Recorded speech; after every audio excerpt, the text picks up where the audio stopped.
Hysteresis loop को हम continue रखते हैं। ये हमने सिचुएशन पढ़ी फेरोमैग्नेटिक मटेरियल्स की। अब अगर आप देखें, जिस तरह के हमने देखा कि जब आप करंट को इंक्रीज करेंगे तो उसके साथ साथ एक्सटर्नल मैग्नेटिक फील्ड इंक्रीज होगा, और जो एक्सटर्नल मैग्नेटिक फील्ड है, अब यहाँ पर हम उसको ग्राफ की मदद से, एक लूप की मदद से एक्सप्लेन करते हैं।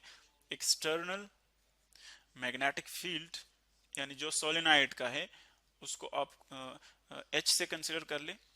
ये इसको हम डिनोट करेंगे कैपिटल एच से, जो एक्सटर्नल मैग्नेटिक फील्ड है सोलेनाइड का, प्रोड्यूस्ड बाय सोलेनाइड। यानी ये एक्चुअली जब हम करंट पास करते हैं तो सोलेनाइड जो फील्ड क्रिएट करेगा वो होगा एक्सटर्नल मैग्नेटिक फील्ड। इसी तरह एक उसकी आयरन के अंदर, आयरन आयरन के अंदर जो फील्ड होगा, आयरन के अंदर, उसको हम इंटरनल मैग्नेटिक फील्ड कह सकते हैं, और उसको हम डिनोट करते हैं कैपिटल बी से। ये कैपिटल बी से हम डिनोट करते हैं।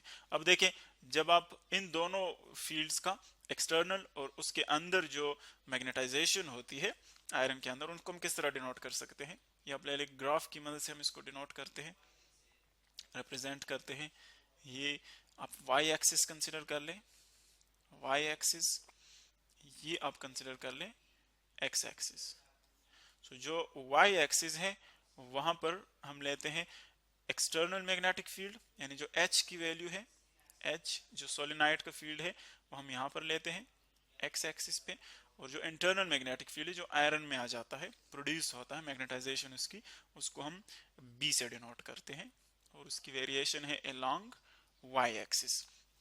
अब आप देखें, फर्स्ट ऑफ ऑल हमने आयरन जो है वो नॉन मैग्नेटाइज्ड आयरन लिया हुआ है।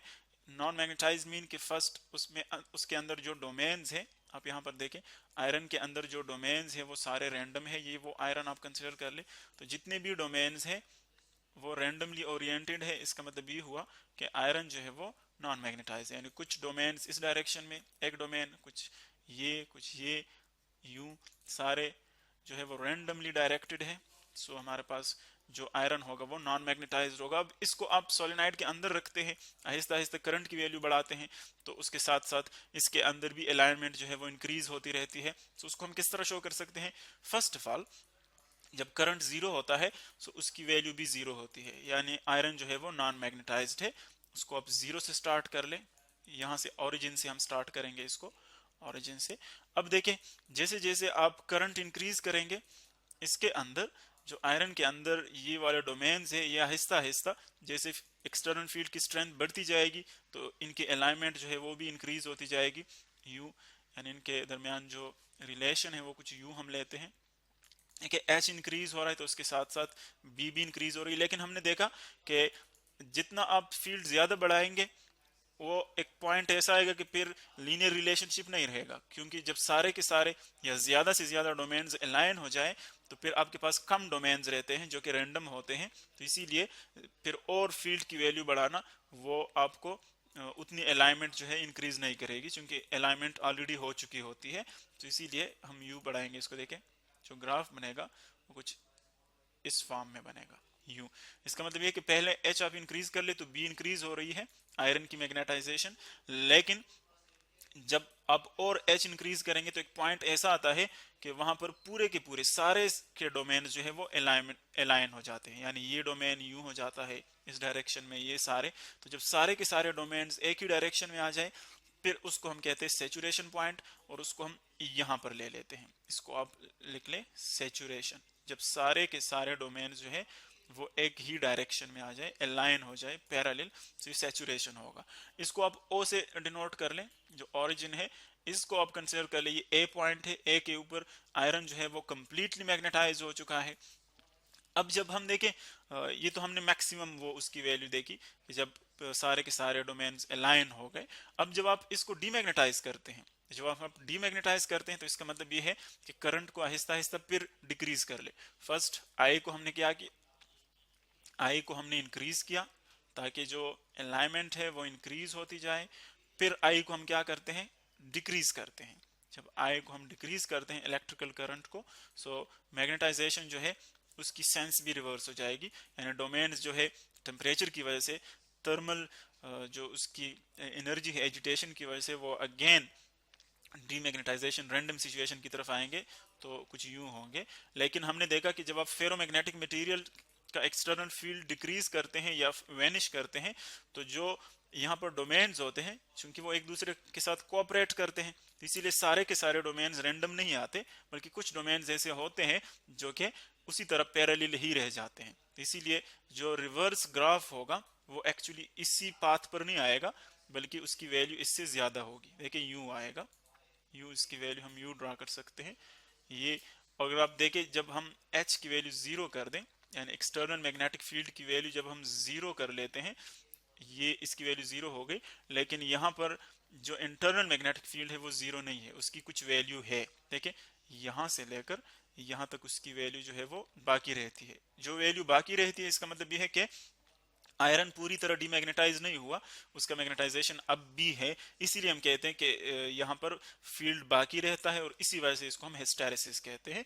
तो जब आप इसको मजीद करंट को कम करते हैं, कम करते जाए और रिवर्स डायरेक्शन में चले जाएं, यानी उसका जो फील्ड है वो आप रिवर्स की तरफ ले जाएं, सो फिर क्या होगा, जो कुछ फील्ड जो बाकी रहता है वो भी आहिस्ता आहिस्ता रैंडम की तरफ चले जाएगा। देखें रैंडम की तरफ, और एक पॉइंट ऐसा आता है कि अगर हम नेगेटिव साइड पे देखें, यानी एच की जो डायरेक्शन में हमने नेगेटिव ली है, देखें नेगेटिव, तो इस पॉइंट के ऊपर क्या रह जाता है, जो आयरन का मैग्नेटिक फील्ड है वो जीरो हो जाता है, यानी वो अगेन डीमैग्नेटाइज हो जाता है।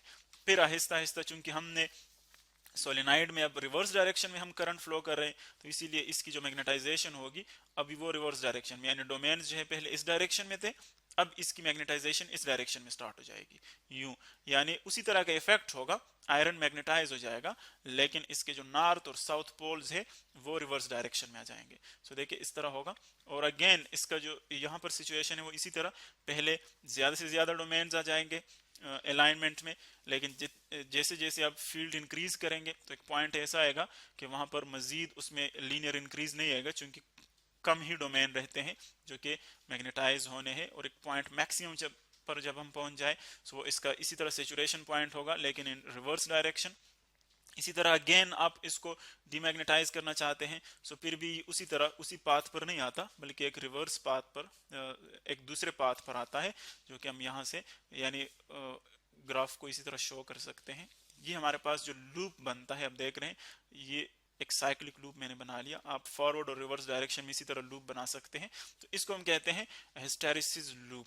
अगर फर्स्ट आप देखें तो ओरिजिन हमने स्टार्ट किया हुआ है, लेकिन बाकी जो डीमैग्नेटाइजेशन है वो फिर ओरिजिन पे नहीं आता, बल्कि वो बाकी पॉइंट्स पे आता है। तो अगर इन पॉइंट्स को हम देखें, जीरो पे देखें, एच जीरो हो जाए तो इतना फील्ड उसमें बाकी रहता है, और इसको हम क्या कहते हैं, रिटेंटिविटी, रिटेंटिविटी, रिटेंटिविटी। इसी तरह ये रिवर्स डायरेक्शन में सेचुरेशन पॉइंट है ये वाला, इसी तरह ये फिर रिवर्स डायरेक्शन से जब हम उसको डीमैग्नेटाइज करते हैं, तो फिर यहाँ पर जो फील्ड बाकी रहेगा उसके अंदर मैग्नेटिक इफेक्ट्स, इसको भी हम रिटेंटिविटी कहते हैं। और इस फील्ड को जीरो बनाने के लिए देखिए कितना आपको एक्सटर्नल फील्ड रिक्वायर्ड है। जब फील्ड जीरो हो जाता है, देखिए ये पॉइंट इसके ऊपर बी फिर जीरो है, सो आपको कितना मैग्नेटिक एच की वैल्यू कितनी रिक्वायर्ड है, देखिए ये वाली वैल्यू रिक्वायर्ड है कि इसको अगेन जीरो कर ले, तो इसको हम क्या कहते हैं, इसको हम कहते हैं कोएर्सिविटी, कोएर्सिविटी। इसी तरह आप इस लूप को देख सकते हैं कि एक्चुअली जब हम उसको मैग्नेटाइज करते हैं या डीमैग्नेटाइज करते हैं, तो हम क्या करते हैं, डोमेन्स के अगेंस्ट उस पर वर्क डन करते हैं, चूंकि हम उसको टर्न करते हैं, रोटेट करते हैं, हम वर्क डन करते हैं, और वो वर्क डन जो है एक्चुअली वो in the form of energy जो है वो डिसिपेट होता है, in the form of heat dissipate होता है, तो उसको फिर हम क्या कहते हैं, उसको हम कहते हैं हिस्टैरिसीस लॉस, हिस्टैरिसीस